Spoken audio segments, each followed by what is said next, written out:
اتصال الشيعة. السلام عليكم. السلام عليكم. عليكم السلام. من أي معتقد؟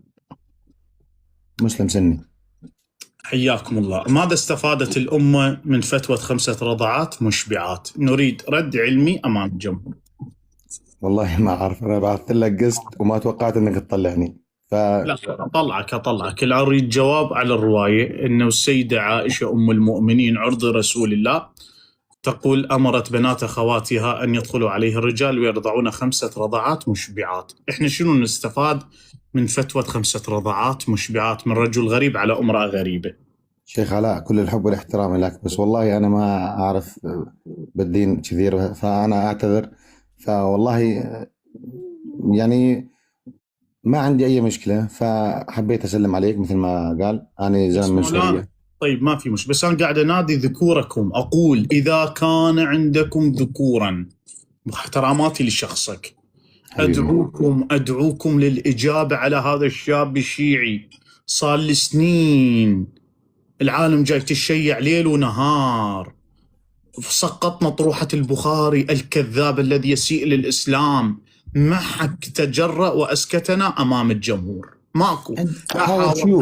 لا عالم حاورناه وقاوم. واحد خليته يطير طيور، وليد المطيرشي. محمد بن شمس الدين خليته يحكي انجليزي، يثبت لي وجود الله بالانجليزي. الله يو از ماي جاد. واحد خليته يطق اصبع بالبث ويرقص. ما في. انا ادعوكم انتم اخواني اهل السنه المحترمين، حشموا شيوخكم، قولوا لهم سكتوا هذا، وافقوا على مناظراته. زين خير الله هارب، صار لي 3 سنوات ادعوه للمناظره ما يقبل، يرد بالسب وبالشتم. وافقوا وتحركوا عليهم، قالوا لهم لا احنا موقفنا محرج، صرنا مضحكه جماعه علي. علي ولي الله، علي ولي الله. احنا شو نقول؟ فشويه حركوا ربعكم، سووا لهم دفعه. هسه وليد اسماعيل المطيرشي 3 سنوات كنت طالبه مناظره ما يقبل. هجموا علي اخواننا السنه، قالوا له جماعه علي ولي الله، ظلوا يدفعون بوليدي، وافق على المناظره، ظل يطير طيور. فاحنا نريد من عندكم زين خير الله هم تدفعونه. عمر ولي الله، شويه دفعوه، سووا له واس. تريد زين خير الله؟ ابويا زين خير الله ريده، صار 3 سنوات مطلوب الي وهارب من عندي. يا باش اسوي؟ هو مو يدعي عالم ومناظر والمدافع على عرض النبي صلى الله عليه وسلم. عمي خليه يجي يقابلنا مناظر، صارنا 3 سنوات هارب من عندنا. طيب اطلبوا على، فوت عليه على البث واطلبوا اطلع قسط. لا ماكو هيك، اسمع المناظره العلميه. لا هو انا قصدي اطلبه.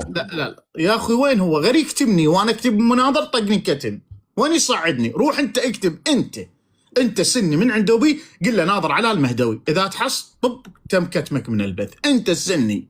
والله يا اخوي علاء، صار لي يمكن سنه اطلبه قسط وما يصعدني. مولانا ما يوافق، ينزلك يسبك سني. جالي قلت له روح، راح سبه واجا يلطم السني، قال انا سني ويسبيه شو هذا؟ قلت له والله ما ادري، هذا هروب. ثاني المقطع وصل له، المقطع انا طالبه مناظره رسميه. حركوا مشايخكم، دينكم. العالم عرفت معتقدكم. احتراماتي لاخواننا السنه المحترمين، بس انتم جماعه بني اميه اصلهم ذهب. بني أمية وين أصلهم ذهب؟ يزيد شارب الخمر. معاوية رسول الله في صحيح مسلم يقول لا أشبع الله بطن معاوية. عثمان ابن عفان أراد يحرف القرآن وقتله محمد بن أبي بكر في كتبكم. ماك واحد من بني أمية شريف. اللهم لقيت واحد شريف، اللهم بس واحد، معاوية بن يزيد. ليش انتم تكرهون؟ ليش؟ مو أكرهك، لا، رسول الله يكرهك في كتبك. راجع إلى تفاسيرك. الله يقول في سورة الإسراء والشجرة الملعونة، رسول الله يقول والشجرة الملعونة بني أمية. تفاسيرك. انتم تكرهون اهل السنة بسوريا بشكل عام. يا استاذ احنا ما نذكر، ما لنا علاقة بالاشخاص، نحن نتكلم كفكر. هذا الفكر الذي طعن به رسول الله من يتبناه نحن لا نوافقه. مو انتم كسنة او ما شابه. اي واحد من الشارع شيعي يتبنى فكر بني أمية نحن لا نقبل. لماذا؟ لان بني أمية قتلت اهل البيت. يعني انت بس ما رخصتك. يزيد تعرفه؟ يزيد منو السبى بنات رسول الله وادخلن للقصر الاموي؟ منو؟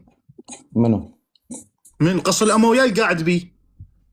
انا ما اعرف، انا قلت لك ما اعرف. القصر الاموي، لك القصر الاموي عندكم بسوريا ما تعرفه. اسمع اعرفه الجامع الاموي، اعرفه، قال لي شلون. جامع بس انا زلمه، الامويات كان الحاكم به غير يزيد. تمام. اسمع، انا زلمه عايش باوروبا، فانا يعني اطلع، يعني اسمع اياما انه انتم على التيك توك تسبونا وتغلطون علينا. هسه عوف جاي احاورك حوار علمي، عوف السب وعوف الخواطر والرومانسيات، انا قاعد احاكيك على منهج، عوف انتم تطلعون وما تطلعون. هو النبي تمام، عندك بس انا مشان بس واحد اكون، واحد مشان يكون عندك علم انه انا واحد ما اعرف كثير، ما اعرف. لا عاد تبي ما تعرف كثير، من راح تعرف كثير راح تكفر بالدين، هم زين الله يخليك ما تعرف، لان انت الموحد اذا عرفت بالدين في كتبك تكفر. تتقبل نبي يمشي بالشارع مصلخ؟ تتقبل انت نبي عريان؟ لا ما أقبل. هاي نبي الله موسى عندك في صحيح مسلم يمشي مصلخ. تتقبل انت نبي يكذب على الله؟ لا ما بينا بيشذب على الله. عندك في صحيح البخاري حديث رسول الله يقول ابراهيم النبي كذب 3 مرات. يا اخي ما قلت في هاي صحيح كتب البخاري. انتم كلهم تعرفونها انتم. كلكم لا صحيح البخاري عندك جيبه طلعه امام العالم محرجني، وانت ما قاري اصلا. شلون تقول عندكم؟ انت تقول انا ما قاري. اذا انت ما قاري، بس واحد اذا انت ما قاري شلون تنفي شيء انت ما قاري؟ يا اخي لا يكون الانسان جاهل. انا شيء ما قاري، انا شيء ما فاتح كتاب اصلا بحياتي، اصلا انا ما اعرف كتب السنه، فكيف انفي وانا ما قارئ؟ طيب انتم في منكم، انتم يعني كذا من حدا منكم يطلع انه على التيك توك يقول احنا نحرف القرآن واحنا نسب واحنا نشتم واحنا نساوي، يعني في منكم انتم. انا جاي احكيك على اساس، انا جاي احكي وياك على المهدول مقابلك. تحريف القرآن عندك ورد عن عائشة اللي تعتقد بتحريف القرآن مو احنا. عائشة تقول في حديث صحيح وصححه علماء، حديث الداجن معروف، تقول نزلت آيات من رب العزة ووضعتها تحت سريري، فلما مات محمد تشاغلنا بموتي، جاء داجن ماعز وأكل الآيات، فلم تنزل في كتاب الله آيات معلومات. عائشة تقول إنه آيات أكلها الماعز. عمر بن الخطاب يقول هنالك آيات في كتاب الله قد أسقطت، وهنالك آيات من القرآن أسقطت كثير. مو الشيعة تعتقد في القرآن، تعريف القرآن انتم اللي تعتقدون به، بس انت ما قارئ. انت على وضوء، انت متوضي؟ بس واحد الحمد لله والشكر، انا من افتح بث طلع لي القرآن وفرجيني انه عائشة هي تقول انه تحريف القرآن. اطلع لك من القرآن؟ نعم. انت لك حديث، ولك حديث الجابع على القرآن، حديث رواية مروية عن عائشة. وين الحديث؟ فرجيني الحديث، فرجيني اياه. اكتب طلع موبايلك اكتب. ما عندي تليفون ثاني، عندي بس التليفون هذا. طيب هسه راح اطلعك وتقول هذا رافضي شيعي مجوسي ايراني، احنا نعرف. لا طلع لي على التليفون. يلا تفضل اكتب المايك.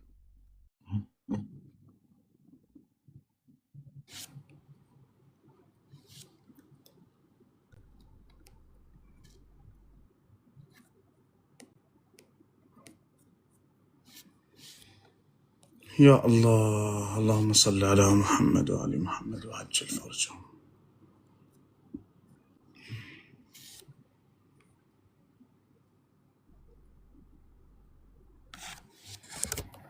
تفضل. مسند الإمام أحمد بن حنبل. الإمام أحمد بن حنبل معروف، رقم الحديث 26194.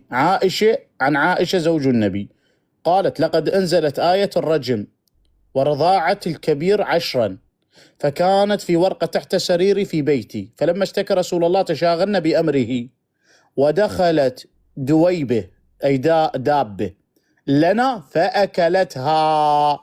إسناد صحيح. آية الرجم ورضاعة الكبير. أنا عم سجل الفيديو. ها يا أخي سجل، شو تريد تسوي حتى أطلع لك مقاطع؟ سجل الفيديو لأنه راح أطلع أنا إلا ما يجي يوم أطلع مع حدا.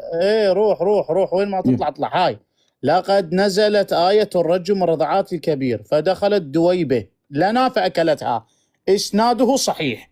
إذا تخيل كتاب الله تعالى يقول لو أنزلنا هذا القرآن على جبل لرأيته خاشعا متصدعا من خشية الله. قرآن ما حفظ ربك في كتبك من ماعز. يا لهوي يا عوف الكتابة. الشيعي الرافض المجوسي هو قاعد يطبع ويسوي كتب علينا. آية الداجن. تفضل يا شيخنا. بما رواه مسلم في صحيحه عن عائشة رضي الله عنها قالت: كان فيما يقرأ من القرآن 10 رضعات معلومات يحرمن، ثم نسخنا ب5 معلومات، فتوفي رسول الله صلى الله عليه وسلم وهن فيما يقرأ من القرآن. وهذه آية لا تجدونها في كتاب الله. وهذه آية لا تجدونها في كتاب الله. بما رواه مسلم. لا تجدونها في كتاب الله. وين راحت الآية؟ كلاها الداجن، كلاها الداجن، كلاها الداجن. وبعد أحاديث كثيرة جدا. نسخ التلاوة، خلاص الآية في كتاب. الآية اللي قاعد يحكي بيها الرسول عمل بيها ويقول نزلت وقرأناها وعيناها، ما موجودة بالقرآن، اللي هي الشيخ والشيخة. دور القرآن كله ما موجودة بآية الشيخ والشيخة. عمر بن الخطاب يقول لو الناس ما يحكون علي لوضعتها في كتاب الله. طيب إذا هي آية نازلة والرسول عمل بها وقرأناها ووعيناها وأنزلت مع رسول الله وما نزلت بالقرآن، بعد هاي الآية وين راحت؟ هاي الآية وين؟ آية الرجم وين؟ الشيخ والشيخة. أنا ما سمعت هاي الآية والشيخ والشيخة، ما سمعتها في القرآن. وأنا هي أحسنت. عمر بن الخطاب قال حديث صحيح في أعلى درجات الصحة، يعني مو حديث مكذوب. نزلت الآية وعملنا بها وقرأناها ووعيناها، ولو الناس يقولون عمر زاد بكتاب الله لو كتبتها ووضعتها في الكتاب. لعد هي ما موضوعة في القرآن. طيب إذا هي نازلة وقرأتوها وعملتوا بيه، ليش ما نزلت بالقرآن؟ ما أعرف حبيبي، عندك 500 رواية صحيحة، مو رواية روايتين، 500 حديث صحيح ما طعن بعالم، كلها تطعن في القرآن، النقص والزيادة في القرآن. وبعد أعطيك حتى السور.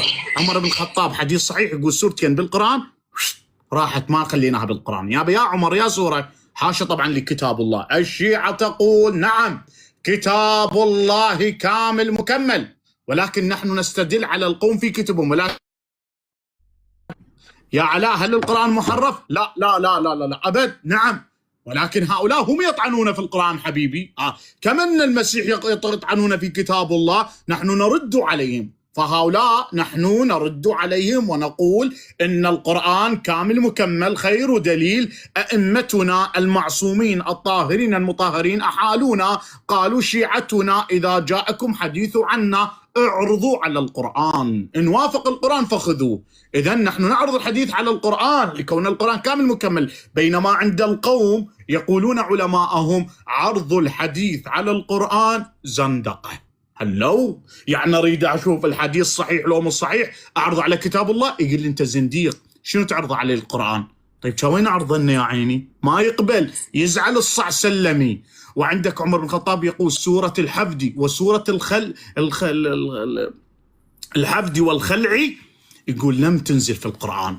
وعندك عبد الله بن مسعود يقول إن المعوذتين ليستا من القرآن، يقول وضعوها زجوها في القرآن. قل أعوذ برب الناس ملك الناس إله الناس. عبد الله بن مسعود يقول صحابي قليل من صحابة النبي صلى الله عليه وسلم يقول قد زجت في الكتاب.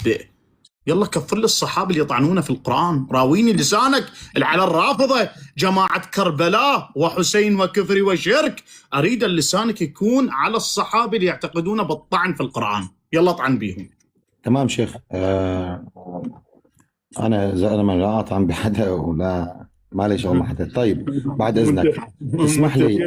وانتم ليل ونهار تطعنون بالشيعة مسوينهم كفار ومشركين، وهسه صار ما طعن بحدا. يا أستاذ علاء، أنا رجل في عندك ناس الله يهديهم، بس ما أقول غيره. الله يهدي الله يهدينا ويهديك. ما جاوبتنا، عوف المشاعر الرومانسية، ما جاوبتنا على الصحابة اللي يطعنون بالقرآن.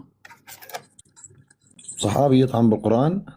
صار لي ساعة طلعنا لك إياه واحتيتهم من اللبن. تغير عمر بن الخطاب يقول آية نزلت وما خليناه بالقرآن. بعد هذا مو صحابي مبشر بالجنة والفاروق وناشر سنة النبي صلى الله عليه وسلم. ما عندي جواب. كبس شكرا كبس. شفتوا؟ نفرض هذه الروايات شيعية والله العلي العظيم سب وشتم على الشيعة ليل ونهار ويسيئون للتشيع. الشيعة طعنوا في كتاب الله، الشيعة والشيعة، وهذه روايات عندهم.